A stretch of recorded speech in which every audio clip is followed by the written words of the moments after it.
This is the JCC check for astigmatism for V551.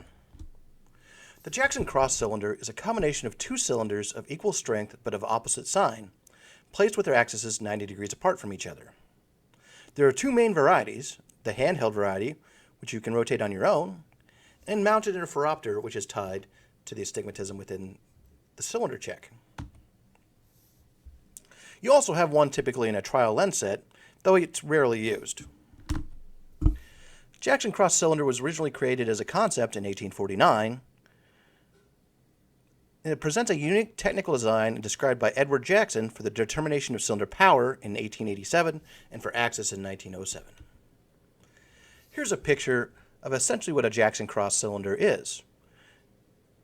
In one meridian, we have a half diopter plus at 90, and in the other meridian, we have a half diopter of minus at 180. This creates a Jackson cross cylinder of plus 50 minus 1 at 180. In this case, this is a half diopter Jackson cross cylinder. Typically in phoropters, they are around 0.25 or 0.32 diopters. With handheld JCCs, there are varying powers to deal with different depths of focus. This is exceptionally useful in low vision patients and older patients. In phoropters, though, again, they're typically 0.25 or 0.37. Either way, though, red equals minus cylinder, and black or white equals plus cylinder. Now, there are a wide range, as we said, of Jackson's cross cylinders available. Generally speaking, 0.37 is considered to be the best all around.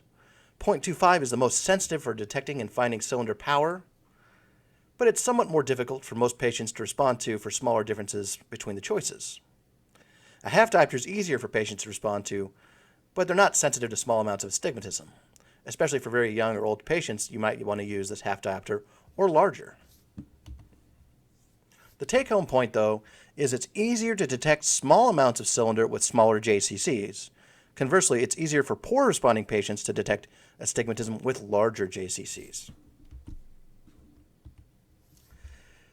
How the JCC works, essentially, for the axis check position, in one position, the minus power meridian coincides with the minus power of the resultant, while the plus power coincides with the plus power meridian. This produces an even greater error and decreases VA when it's not in the correct position.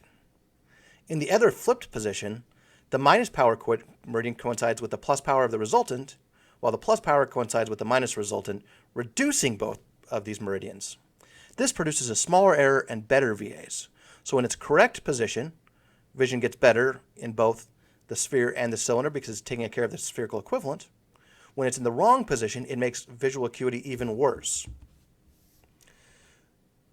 Two cylinders will alternatively be added or decreased the power of the cylinder in the refractor as the JCC is flipped. Thus, increasing the power in a red meridian will increase power by 0.25, and decreasing the power in white will add plus 0.25. With this alignment, the cylinder power that the patient views will either increase or decrease the actual blur. Let's look at the two click positions for essentially axis and power. On the left, we have the power check position, which is marked actually typically on most phoropters with the P letter. And we're checking power. We have the red and white dots aligned with the axis of the astigmatism. In that case, we're increasing or decreasing power of the astigmatism. For axis checks, which is sometimes marked as an A, we are 45 degrees away. So the red and white dots are now 45 degrees away from the axis. The setup for astigmatism set is quite simple. You use a chart that's isolated to 1 to 2 lines above their best current VA. If they see 20/20, that's 20/30. And you isolate that line to a single line. Ask the patient if they can read the line. They must be able to do that. And the reason why you need it to be a little worse than their best corrected VA is the Jackson cross cylinder will blur the target somewhat. So as an example, if the VA after the sphere check was not 20/20, you must use 2 lines larger than the sphere check's VA. So if the patient saw 20/25, then the JCC test line to be isolated would be 20/40. Generally speaking, you will perform the axis check first in most circumstances. Until the axis is set, the power of the astigmatism and partially the sphere cannot be measured perfectly. So that's why in most situations the axis check is performed first. There are two situations when you'll not perform the axis check first. The first is when there is no astigmatism whatsoever in the phoropter, in which case you will need to elicit cylinder. The second condition is there is a small amount, a quarter diopter, of astigmatism in the phoropter. Oftentimes this is not real, so do a power check first to confirm that it is there or is not. As we said before, you line up the JCC for the axis first by lining up the JCC so that you can flip the knobs with the cylinder axis, bank axis. Isolate the line to 20/30 and provide the following instructions to the patient. I've placed a lens in front of your eye. Your vision may be a little blurry. That's totally normal. I'm going to show you two views. I want you to tell me which one is sharper and clearer. You will then flip the axis back and forth between the red and the white, saying better one, better two, better one, better two. In this example above, we have a situation where the true axis is slightly off from the actual retinoscopy axis. So the true axis of this person's prescription is around 105, 120. But we have the axis set in the phoropter to 90.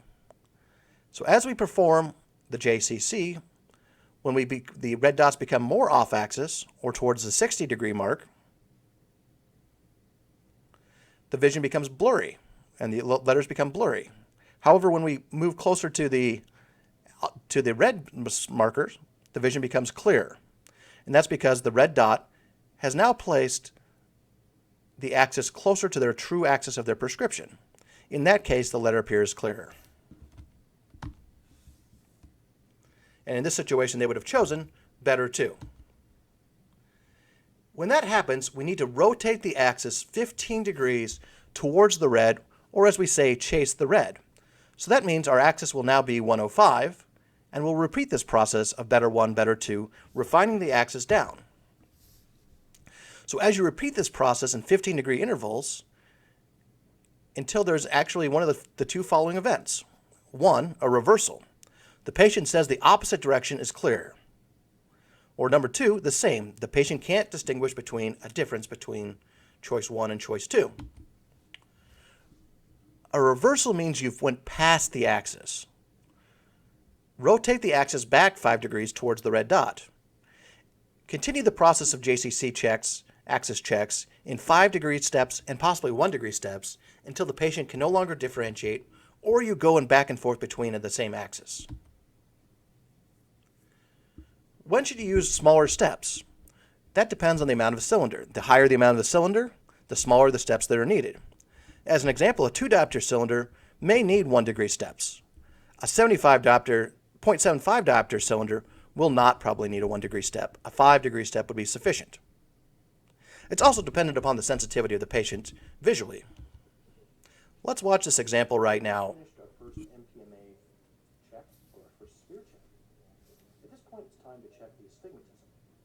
have some astigmatism that we found during our starting lens of 1 diopter at 90 degrees, which we think is our starting lens astigmatism. When we have this amount of astigmatism, which is a half diopter or more, we start with checking the axis and modifying the axis first to find the correct spot. To do the axis check, we click the JCC in the spot into place.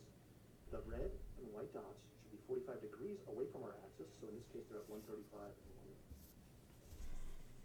and then 45. We will then perform what's called an axis check. Better one, better two, better one, better two, better one, better two.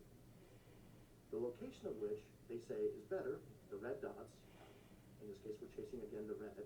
If they say better two, or this spot here, we chase the red by moving the axis 15 degrees in that direction. So we now went from 90 to 75. We then repeat this procedure. Better one, better two, better one, better two, better one, better two.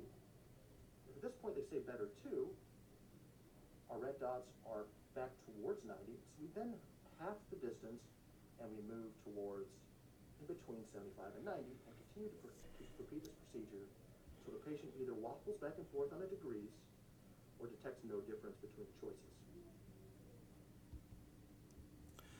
So ultimately, the true axis endpoint, what's happening, especially when you have no difference between the two, we're 45 degrees off in either direction. And what happens is no matter what direction you put the actual JCC at, it blurs the image relatively equally.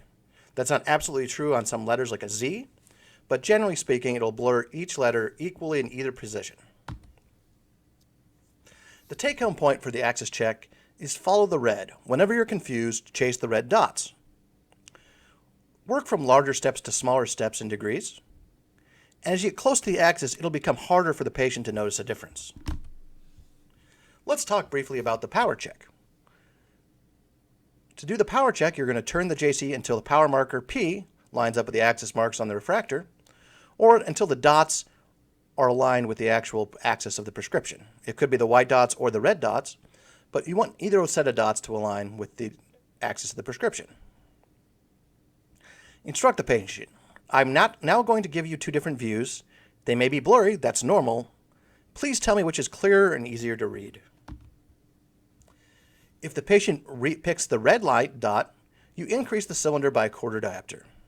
If the patient picks the white dot, you decrease the cylinder by a quarter diopter.